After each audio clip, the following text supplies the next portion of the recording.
Je pense que c'est un projet qui va apporter du bien-être et de la sécurité à nos bénéficiaires et peut-être aussi pouvoir éviter des consultations ou des déplacements inutiles. Et je pense un peu de proactivité aussi de la part de nos services. 3 éléments nous motivaient par rapport à ce projet.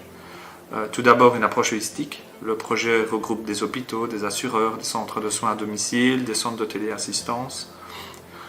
Deuxième élément, l'utilisation de technologies innovantes. Et puis, troisième élément, sans doute le plus important, la primauté des aspects humains.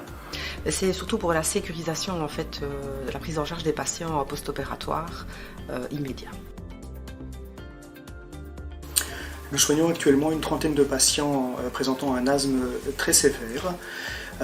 Cette pathologie respiratoire est extrêmement fluctuante au cours du temps et malgré un traitement adéquat, il n'est pas rare que ces patients présentent des exacerbations et des crises d'asthme. On va cibler un public de personnes âgées. Je pense que c'est un vrai challenge aussi de pouvoir voir à ce niveau la connectivité des personnes et leur implication dans tel projet. Donc les femmes enceintes dans nos 2 maternités qui présentent un facteur de risque.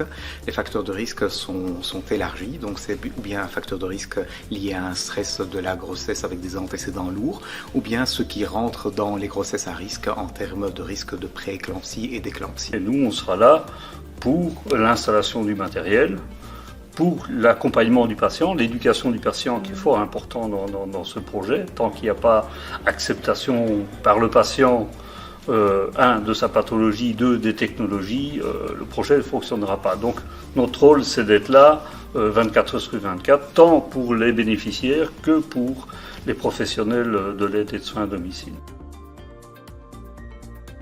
Le but ici est de travailler d'abord avec donc ASD et Vitatel qui sont des partenaires de la mutualité chrétienne, mais pourquoi pas justement l'élargir à tous nos autres partenaires liés au domaine de la santé.